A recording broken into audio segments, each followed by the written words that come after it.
बिहार के झंझारपुर लिए चलते हैं, जहां पर प्रधानमंत्री नरेंद्र मोदी संबोधित कर रहे हैं।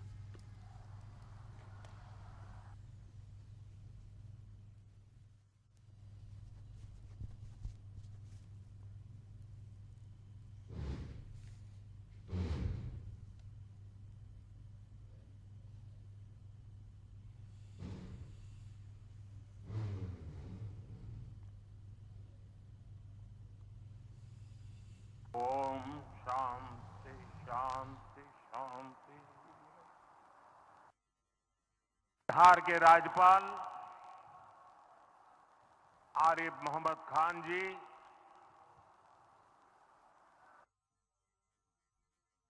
यहां के लोकप्रिय मुख्यमंत्री मेरे मित्र श्रीमान नीतीश कुमार जी,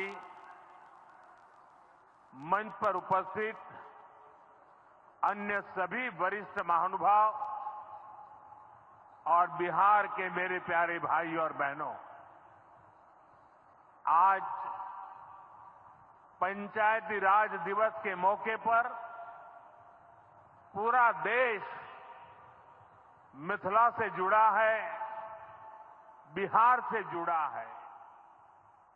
आज यहां देश के, बिहार के विकास से जुड़े हजारों करोड़ रुपए के प्रोजेक्ट का शिलान्यास और लोकार्पण हुआ है। बिजली, रेल, इंफ्रास्ट्रक्चर के इन विभिन्न कार्यों से बिहार में रोजगार के नए मौके बनेंगे। आज राष्ट्र कवि रामधारी सिंह दिनकर जी की पुण्यतिथि भी है। मैं उन्हें विनम्र श्रद्धांजलि अर्पित करता हूं। साथियों, बिहार वो धरती है जहां से पूज्य बापू ने सत्याग्रह के मंत्र का विस्तार किया था। पूज्य बापू का दृढ़ विश्वास था कि जब तक भारत के गांव मजबूत नहीं होंगे, तब तक भारत का तेज विकास नहीं हो पाएगा। देश में पंचायती राज की परिकल्पना के पीछे यही भावना है। बीते दशक में पंचायतों को सशक्त करने के लिए एक के बाद एक कदम उठाए गए। टेक्नोलॉजी के माध्यम से भी पंचायतों को मजबूत किया गया। बीते दशक में 2 लाख से ज्यादा ग्राम पंचायतों को इंटरनेट से जोड़ा गया है। 5.5 लाख से ज्यादा कॉमन सर्विस सेंटर्स गांवों में बने। पंचायतों के डिजिटल होने से एक और फायदा हुआ है। जीवन मृत्यु प्रमाण पत्र, भूमि धारण प्रमाण पत्र, ऐसे कई दस्तावेज आसानी से प्राप्त कर सकते हैं।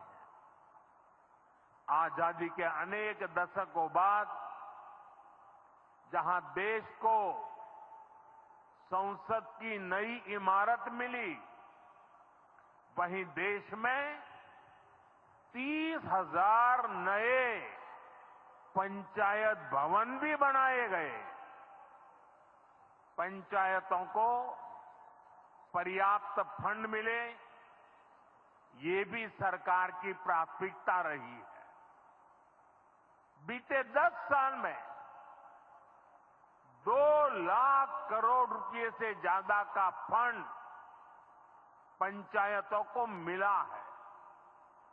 ये सारा पैसा गांव के विकास में लगा है। साथियों, ग्राम पंचायतों की एक और बड़ी समस्या भूमि विवाद से जुड़ी रही है। कौन सी जमीन आबादी की है, कौन सी खेती की है, पंचायत की जमीन कौन सी है, सरकारी जमीन कौन सी है, और इन सारे विषयों पर अक्सर विवाद रहता था। इसके समाधान के लिए जमीनों का डिजिटलीकरण किया जा रहा है।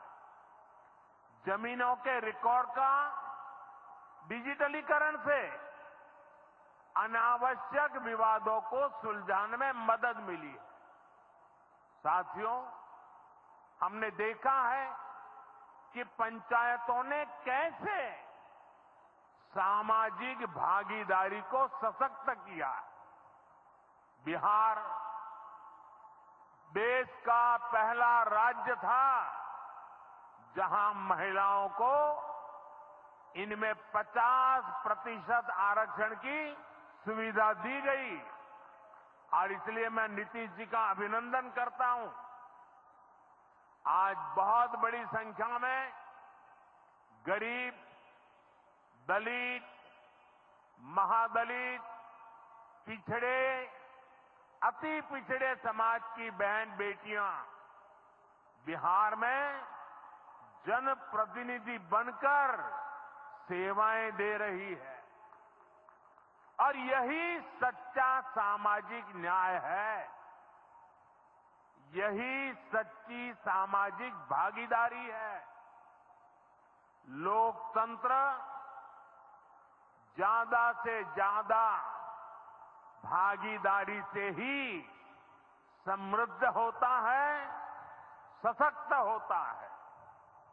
इसी सोच के साथ लोकसभा और विधानसभा में महिलाओं के लिए 33% आरक्षण का कानून भी बनाया गया है।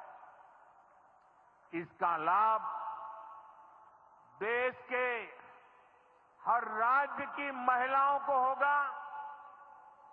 हमारी बहन बेटियों को ज्यादा प्रतिनिधित्व मिलेगा।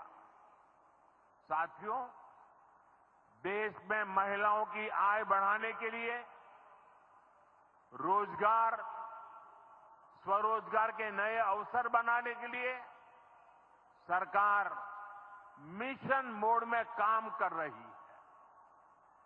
बिहार में चल रहे जीविका दीदी इस कार्यक्रम से अनेक बहनों का जीवन बदला है। आज ही यहां बिहार की बहनों के स्वयं सहायता समूहों को करीब 1000 करोड़ रुपए की मदद दी गई है। इससे बहनों के आर्थिक सशक्तिकरण को और बल मिलेगा। ये देश में 3 करोड़ लखपति दीदी बनाने के लक्ष्य की प्राप्ति में और सहयोगी बनेगा। साथियों, बीते दशक में ग्रामीण अर्थव्यवस्था को नई गति मिली है। गांवों में गरीबों के घर बने, सड़कें बनी, पक्के रास्ते बने हैं, गांवों में गैस कनेक्शन पहुंचे, पानी के कनेक्शन पहुंचे, शौचालय बने हैं। ऐसे हर काम से गांव में लाखों करोड़ रुपए पहुंचे हैं। रोजगार के नए अवसर भी बने हैं। मजदूर से लेकर किसान और गाड़ी वाले से लेकर दुकानदार तक सबको कमाई के नए मौके मिले। इससे उस समाज को सबसे अधिक फायदा हो रहा है जो पीढ़ियों से वंचित रहे थे। मैं आपको पीएम आवास योजना का उदाहरण दूंगा। इस योजना का लक्ष्य है देश में कोई भी गरीब परिवार बेघर ना हो, सबके सिर पर पक्की छत हो। अभी जब इन माताओं बहनों को मैं घर की चाबी दे रहा था, उनके चेहरे पर जो संतोष नजर आ रहा था, उनमें जो नया आत्मविश्वास दिख रहा था, वो वाकई इन गरीबों के लिए काम करने की प्रेरणा का कारण बन जाता है। और इसी लक्ष्य के साथ बीते दशक में 4 करोड़ से अधिक पक्के घर बनवाए गए हैं। बिहार में भी अब तक 57 लाख गरीब परिवारों को पक्के घर मिल चुके हैं। ये घर गरीब, दलित, पिछड़े, अति पिछड़े, पसमानदा परिवार, ऐसे समाज के वंचित परिवारों को मिले हैं। आने वाले सालों में 3 करोड़ और पक्के घर गरीबों को मिलने जा रहे हैं। आज ही बिहार के करीब 1.5 लाख परिवार अपने नए पक्के घर में गृह प्रवेश कर रहे हैं।